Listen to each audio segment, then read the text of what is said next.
topic is the gynoecium. Gynoecium is a female reproductive organ. Male reproductive organ is androecium.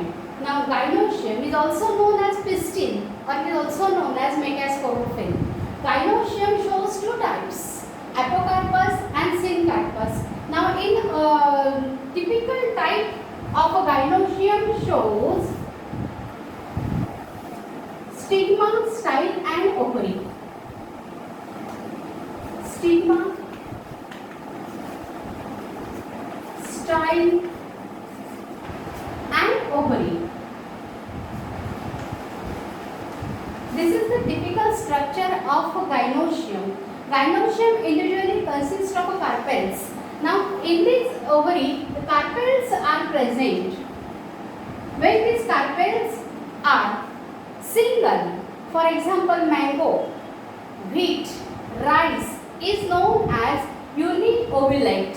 If it is ovary or carpel, many carpels is known as multiovulate or multicarpellate. And this is the typical structure of gynoecium. In angiosperm, ovules are enclosed in the ovary. Is a characteristic feature of angiosperm. The most common ovule in the angiosperm is anatropous ovule, and this is the structure of anatropous ovule. Anatropous ovule, that means the opening of this ovule is downward inverted, so it is known as anatropous ovule. This anatropous ovule shows stalk-like structure is a funicles, and the body of the ovule and the funicle is joined with the hilum.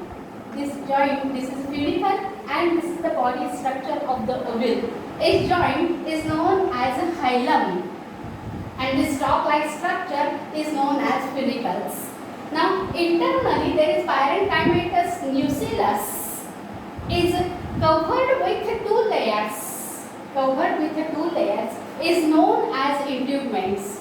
These two layers are outer integuments and inner integuments. They are protective layer of this nucellus, and this nucellus internally consists of embryo sac, and this embryo sac shows two poles.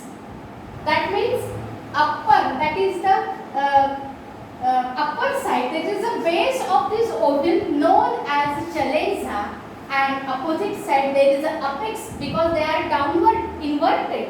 So this is the apex, small opening is known as micropylar end or micropyle. It is situated at the apex, and opposite that there is a chalaza is the base. Now this opening is known as micropylar end, and this embryo sac shows at chalaza end there is the antipodal cells. There are 3 in numbers. Opposite that is a micropylar side. There is a egg apparatus which consists of egg and 2 synergid cells. And at the center there is a polar nuclei. It is also known as secondary nucleus. And this is the structure of anatropous ovule, and it is the characteristic feature of angiosperm. Now next topic is the development of female gametophyte.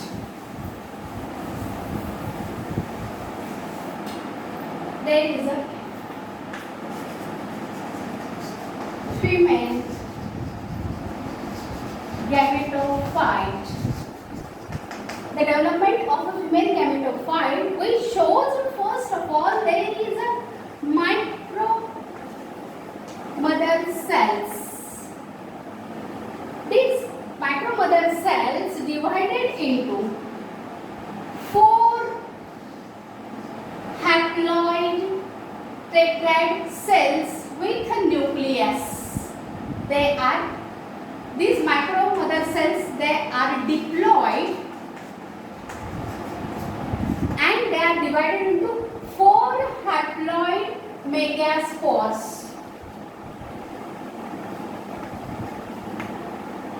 Megaspore mother cells divided into 4 megaspore, those are haploid.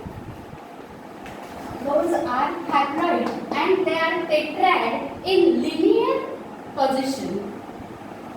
Now, out of these 4 megaspore, only one is a functional megaspore and other 3 are degenerate. This is functional megaspore.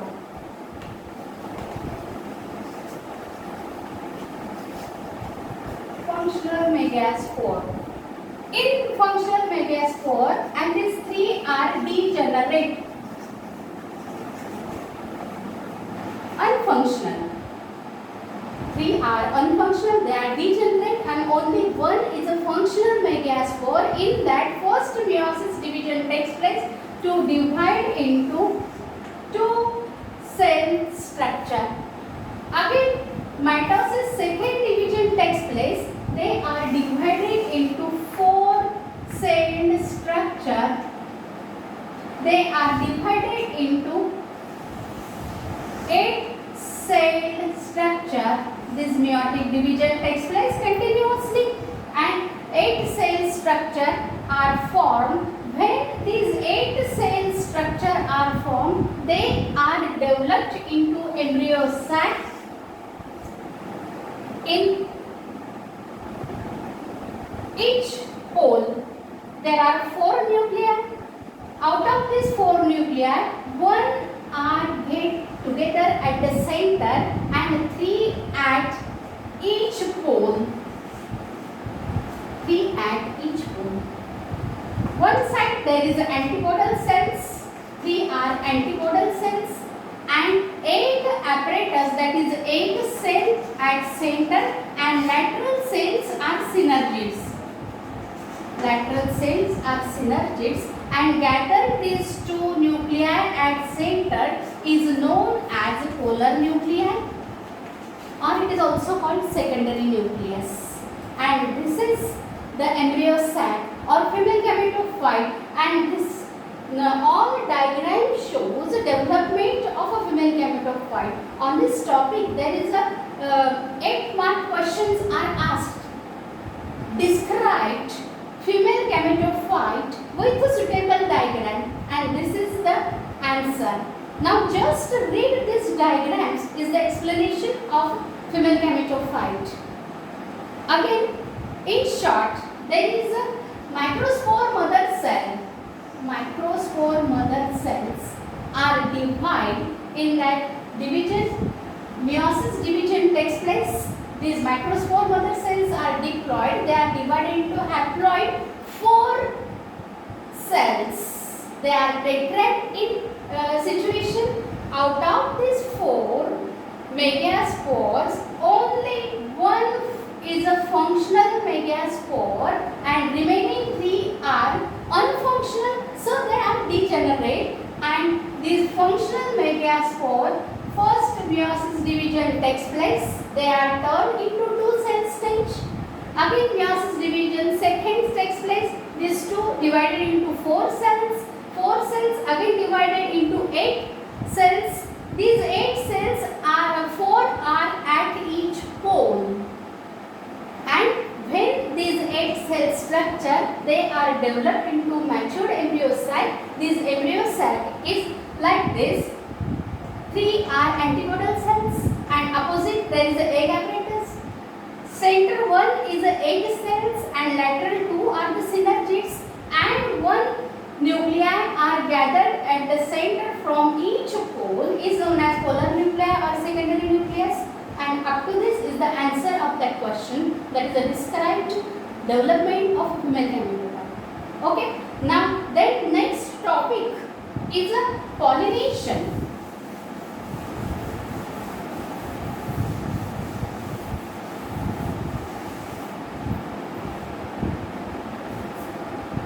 Is the pollination. What is the definition of a pollination? Transfer of pollen grains. Pollination, transfer of pollen grains from anther to stigma is known as pollination.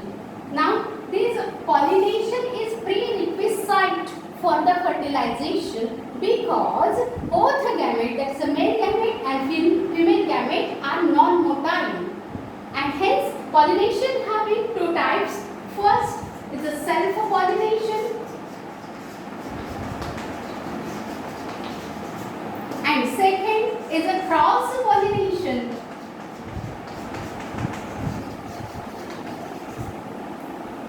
Self-pollination,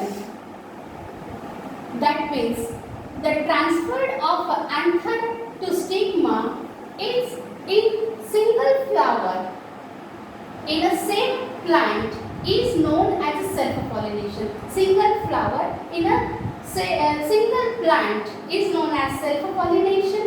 There are two types: autogamy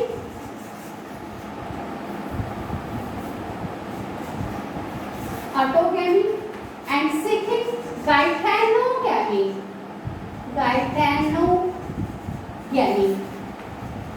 Autogamy. Auto means the transfer of anther pollen grains to the stigma in a single flower or other second flower in a same species in different plants. So it is known as autogamy. Same flower in a same plant or different plants in the same species. So it is known as autogamy. Second is a geitonogamy. There is a transfer of anther to stigma in a single flower to different flower also is known as geitonogamy. But here the transfer of a pollen grain from single flower to single plant to different flower of a plant. At that time, agency is required, like wind, water, insect, etc. Agency is required, and hence in geitonogamy there is a offsprings are genetically varied. But in self-autogamy, there is a single flower, same species, same pollen grains are pollinated, and hence here the offsprings are genetically identical. And this is the difference between autogamy and geitonogamy. Now, second is a cross-pollination. Is an example, autogamy having example P, and geitonogamy is a different. Now, in cross-pollination, there is a transfer of anther to stigma in one flower to another flower of a plant. In one flower of a plant to another flower of the plant stigma is known as cross-pollination. It is also known as outbreed, and it is also known as genogamy. Of course, the transfer of anther from one flower to one plant to stigma of another flower through the agencies or agent, through the agents, and these agents is responsible for the pollination, and hence the pollination shows two types of agents. First, abiotic agent, and second, biotic agent. Abiotic agents are non-living things. Non-living things because they are abiotic. For example, wind and water. Wind and water. That means pollination takes place by abiotic factors with the help of non-living things. For example, wind and water. Now, abiotic are living things. Pollination takes place with the help of living organisms, so it is known as biotic agents. These biotic agents, the pollination takes place with the help of insects, birds, bats, etc. Now, first in abiotic, there is a pollination takes place by wind. If the transfer of pollen grains with the help of wind is known as anemophilous. abiotic agent. First, wind. Pollination takes place by wind is known as anemophilous. Anemophilous. For example, crop plants, in which there is a wheat, rice, rye, oat, maize, and palm also. Palm also. Palm means coconut tree. In all these crop plants and palm trees, anemophilous pollination takes place. That means pollen grains are transferred from wind. When this anemophilous pollination takes place, at that time, in that there is an adaptation takes place. Adaptation in anemophilous plant. Anemophilous plant. Just remind, there is so many examples of crop plants. We have learned about that. There is a jawar, bajra, wheat, rye, oat, palm, corn, that is a maize. Remind the maize plant in front of your eyes. Just imagine, this is the plant in which, see their flowers. The flowers are small, conspicuous. Is it clear? Then colorless. Of course, nectar glands are absent. These are the adaptation for the anemophilous plant. Second, their stigma are feathery. Now remind the maize plant. The stigma are feathery to track the pollen grains through the wind current, and stigma are feathery. Second, stamens are versatile. That means stigma and stamens are exposed to a wind current. Versatile means the stamens are like this. When the pollen grains are matured, they are dispersal in environment, and with the help of wind they are carried and pollination takes place. In this way, there is the adaptation in anemophilous plants. Okay. Now, second is the water. Second agent is the water. When pollination takes place with the help of water, it is known as hydrophily. Hydrophilus or hydrophily. Hydro means water. Pollination, that is the transformation of pollen grains with the help of water, is known as hydrophily. These hydrophily takes place only in water, that is the aquatic monocots. In these aquatic monocots, there are 30 genera. Shows some of the adaptations because they are takes place in the water. They cannot show like this wind plant flowers. Now, in this water, there is a hydrophilus. There are two types. First type is hypohydrophily. Hypohydrophily. That means the pollination takes place below the water. Below the water, because in this plants, there is their pollen grains, that is the anther, is more weighted than water. So they are sink down. And to caught this anther, the female, that is the stigma, are ribbon-like,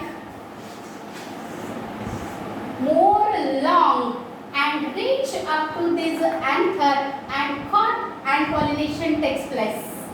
And hence it is known as hydrophilic pollination. For example, Zostera, that is a seagrass. Example is a Zostera or seagrass because pollination takes place below the water. Now second type is the epihydrophily. Epihydrophily. That means pollination takes place on the surface of water because the stamens on the water surface and they are easily pollinated by this stigma, and in this way they are known as epihydrophily. For example, Villasneria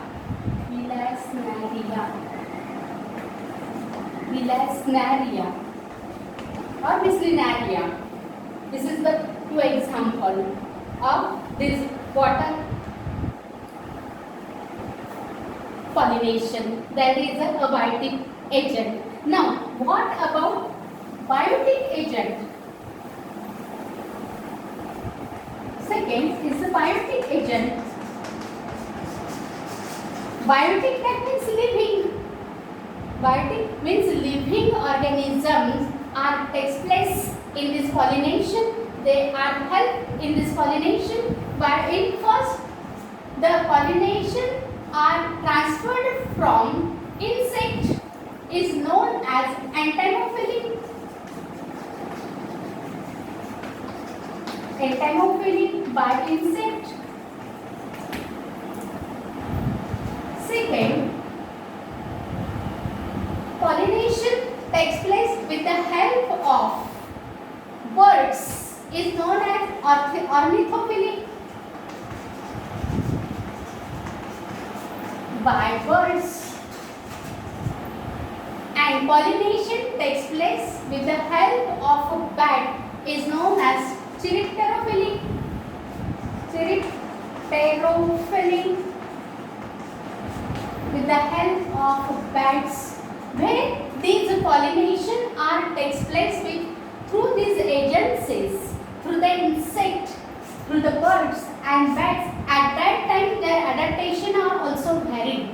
For example, entomophily, pollination takes place by insect. At that time, in that flowers are large, inconspicuous, with a great fragrance, with a bright color, with a nectar glands. Second, their stigma and styles are also well developed, and in this way there is a adaptation takes place through this in the point of insect, and hence these are called entomophily. Then birds. When bird pollination takes place with the help of birds, at that time their plants and flowers also shows adaptation. The flowers are large, bright in color, but their smells with not a fragrance, odorless, because birds are less sensitive in case of smells. So in this way there is a different adaptation of plants. Now chiropterophily is the most important. That means with the help of bats, the pollination of pollen grains with bats, they takes place from a long distance. Pollen grain are long distance. In sometimes there is several kilometer also. When this chiropterophily adaptation takes place, at that time their plants are dull in color.